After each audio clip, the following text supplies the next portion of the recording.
I bought a silver ring at a pawn shop for $40. 3 days later, I noticed something impossible. It got warm. Not from my body heat. The metal itself heated up, but only near certain people. 3 people, to be exact.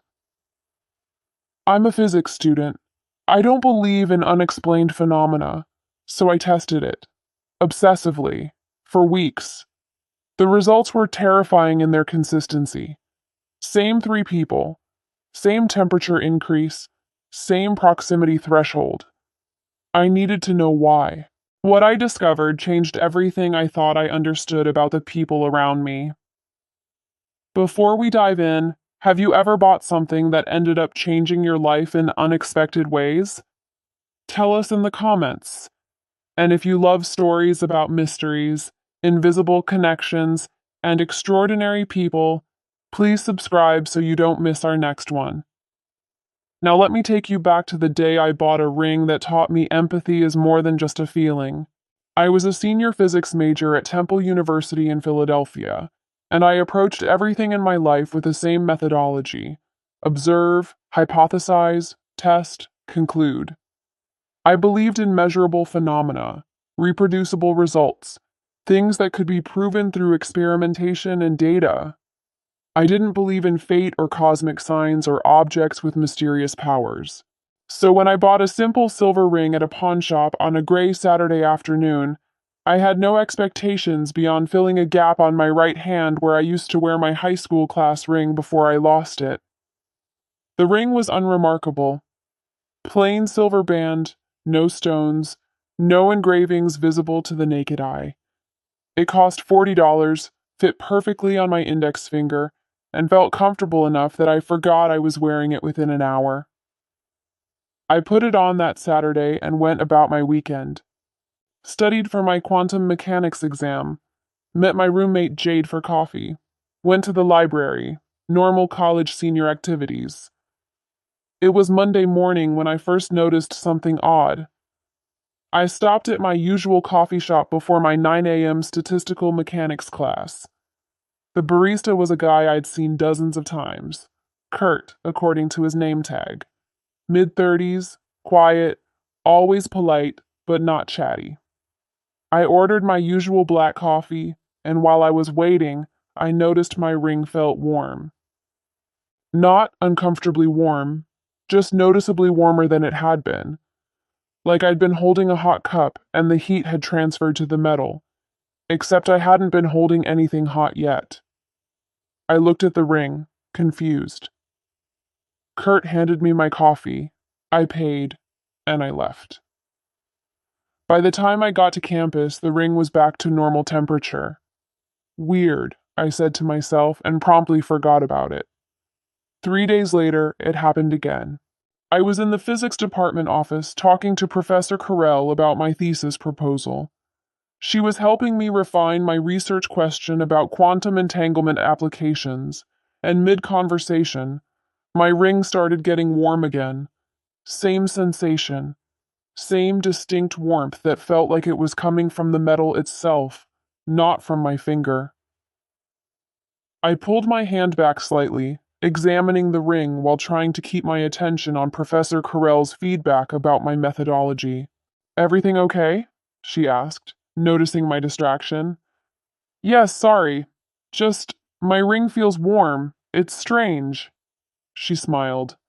"Metal conducts heat. You probably touched something warm without realizing." But I hadn't. I'd been holding my notebook the whole time, nothing else. The warmth faded after about 30 seconds. I made a mental note and moved on. The third time it happened was what made me start paying real attention. I was at the gym on campus, not my usual routine, but Jade had convinced me to try a yoga class. I was terrible at it, too inflexible and too restless to enjoy holding poses. But about 20 minutes in, during a particularly uncomfortable warrior pose, my ring started warming again. I was so surprised I lost my balance and stumbled. The instructor, a woman in her early 40s named Mandy who I'd never met before, immediately came over. "You okay?" "Fine, just clumsy." But I was staring at my ring. Same warmth, same intensity, and it stayed warm the entire time Mandy was helping me correct my pose. The moment she moved to help another student, the warmth faded. That's when my physics brain kicked in. 3 data points. 3 instances of the ring exhibiting the same anomalous behavior. That wasn't coincidence. That was a pattern. And patterns could be investigated. Over the next 2 weeks, I conducted what I started calling the ring experiment in my lab notebook. I documented every instance of warmth: date, time, location, proximity to other people, temperature increase. I started carrying a small infrared thermometer, duration of warmth, environmental factors. The results were striking. The ring got warm, specifically increased by 3 to 4 degrees Celsius, in the presence of exactly 3 people.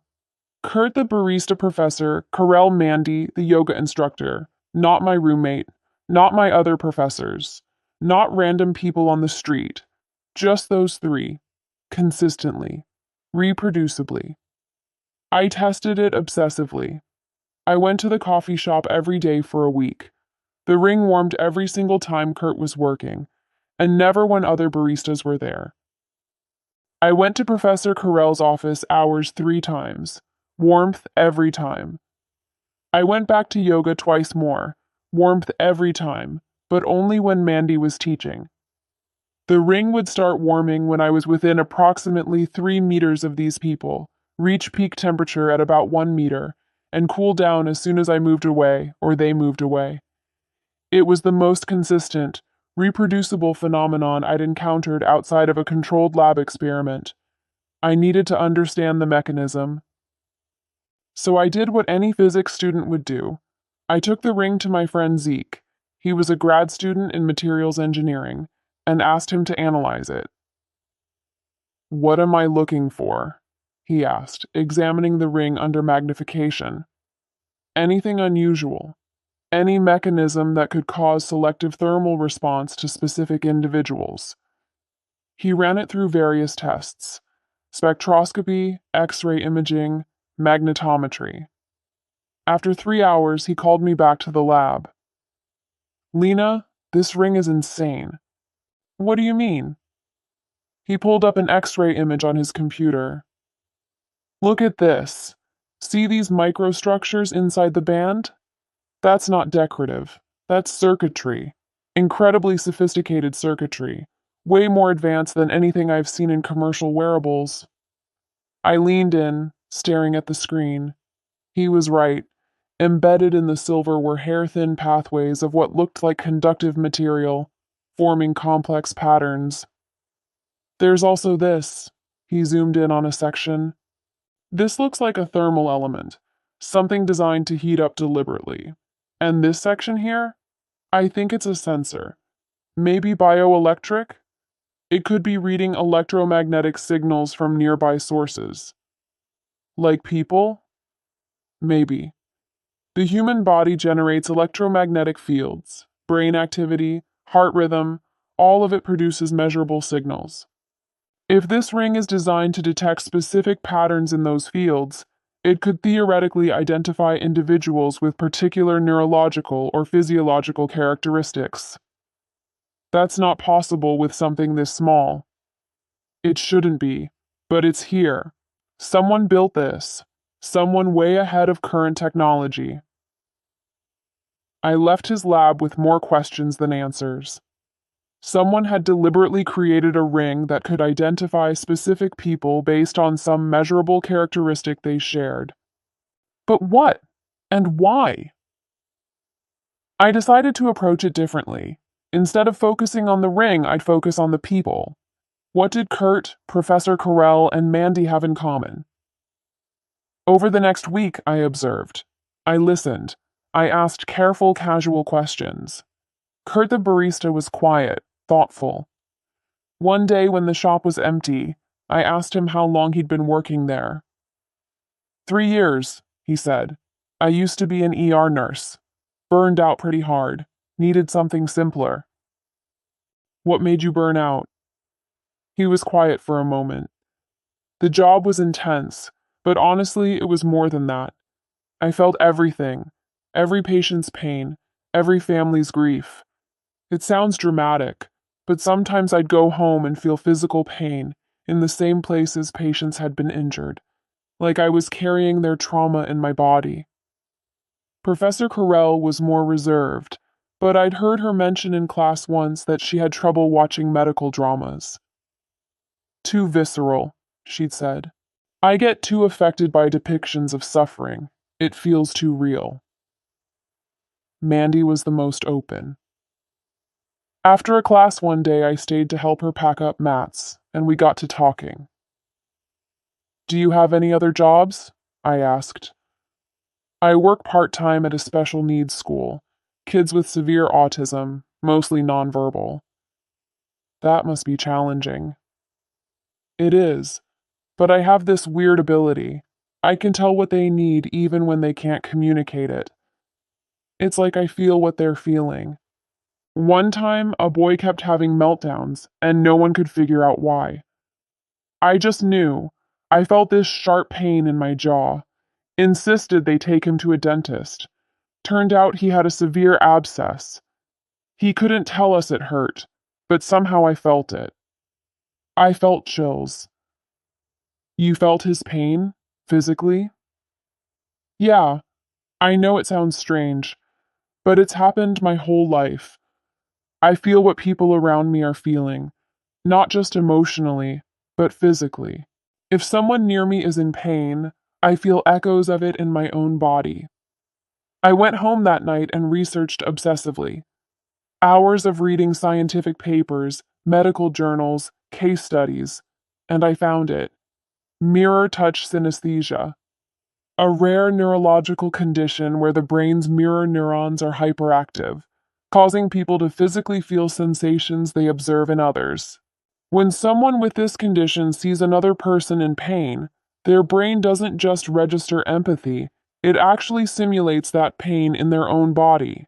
It was real, documented, scientifically recognized, and incredibly rare, estimated at about 1 in 100,000 people. I had found 3 of them, in one city, and a ring that could somehow detect them. But who made the ring? And why? The pawn shop where I'd bought it was small, family-owned. The owner, a man in his 60s named Carl, kept meticulous records.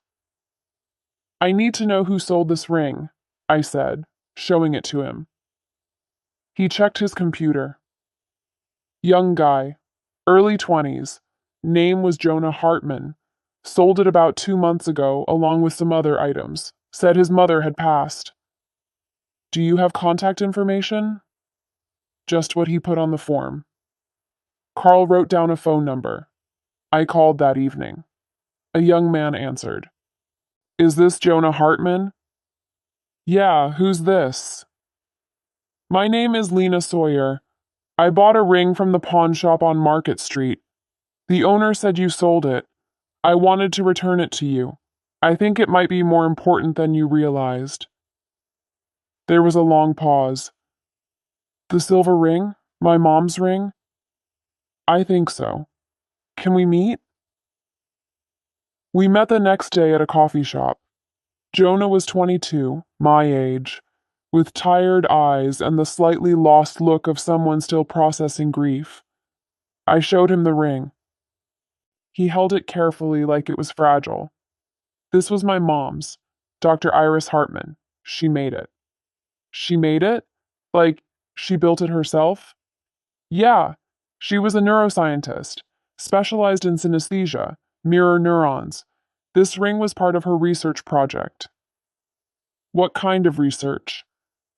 Jonah looked at me carefully. Can I ask, why does it matter to you? Why did you track me down? I explained everything. The warming, the pattern, the 3 people. My investigation and what I'd learned about mirror touch synesthesia. Jonah's eyes filled with tears. It worked.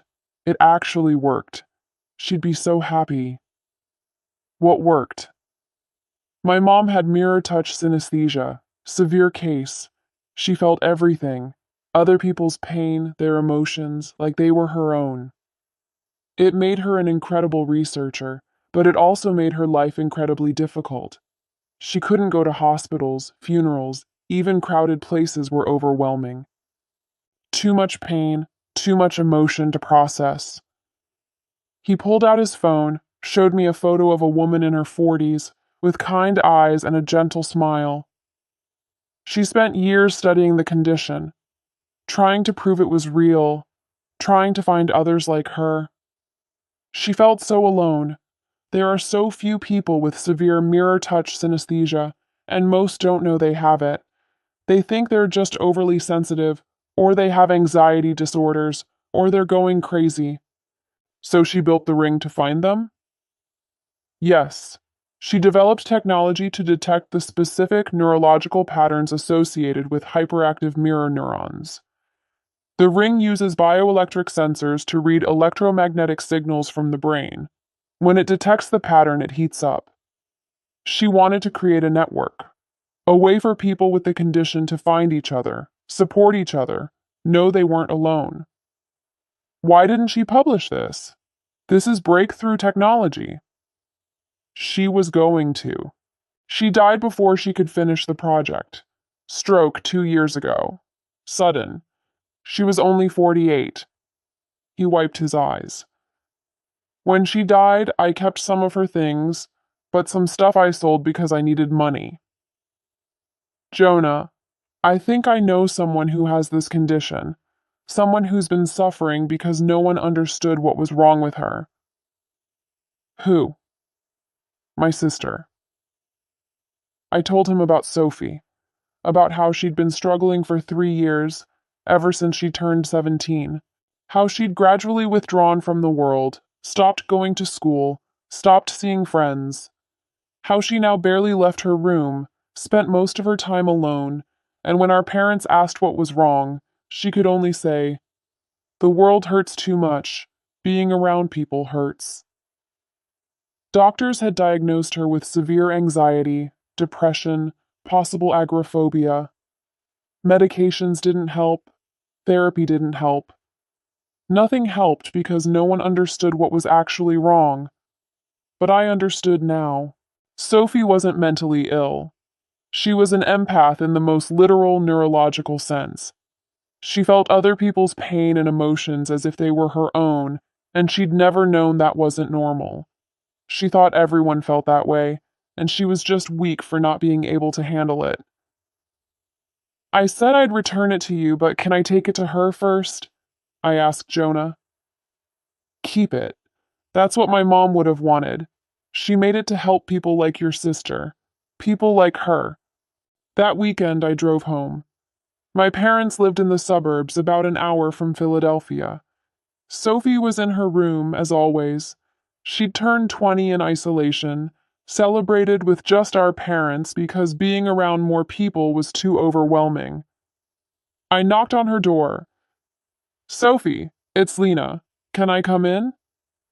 "Okay." She was sitting on her bed, reading. She looked thin, pale, like someone who didn't get enough sunlight or fresh air. My heart broke looking at her. I approached, and the ring on my finger started to heat. That meant I was right.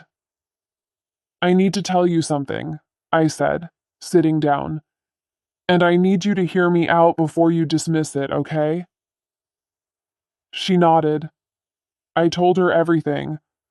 About the ring, about mirror touch synesthesia, about the 3 people I'd met who had it, about Jonah's mother who had built technology to find others like her. Sophie, when you say being around people hurts, you mean it literally, don't you?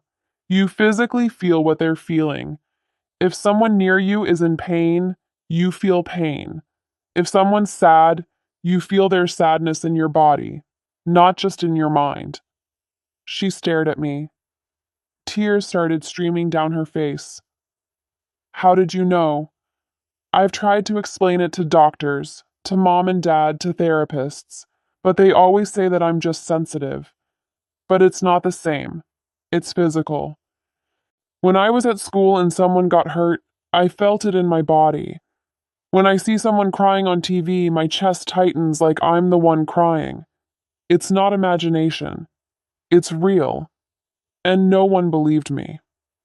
I believe you. And it is real. It's a neurological condition. You're not just sensitive, Sophie. You're not broken. Your brain is wired differently. Your mirror neurons are hyperactive. It's rare, but it's documented.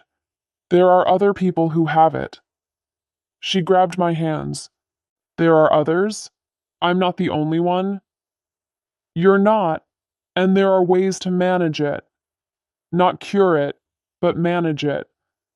Learning to create mental boundaries, techniques to differentiate between your sensations and others, even just knowing what it is and that it's real, that helps.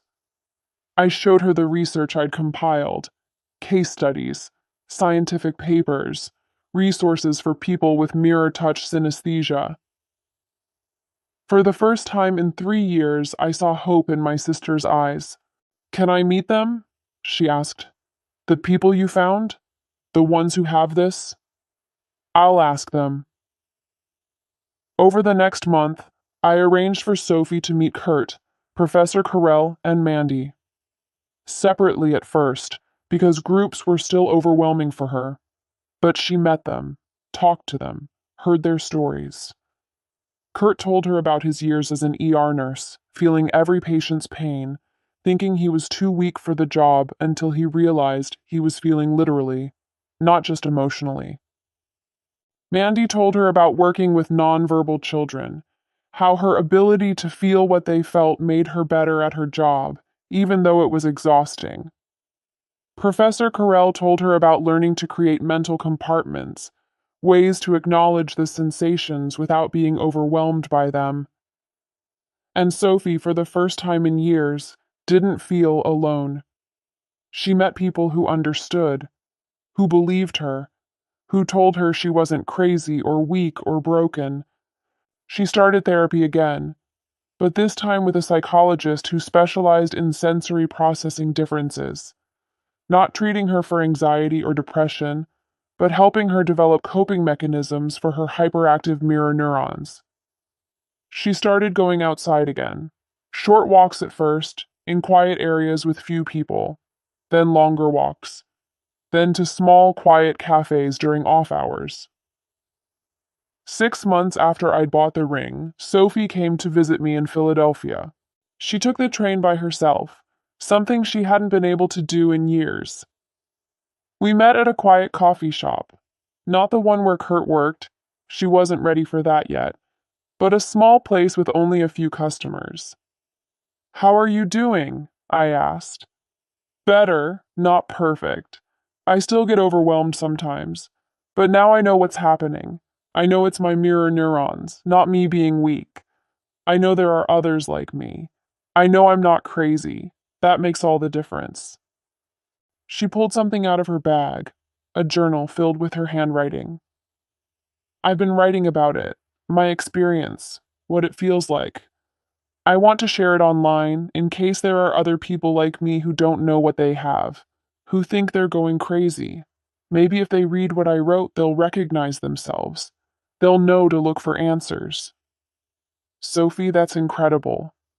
It's because of you. You found that ring. You figured it out. You believed me when no one else did. I should have believed you sooner. I'm sorry it took so long. You believed me when it mattered. That's what counts.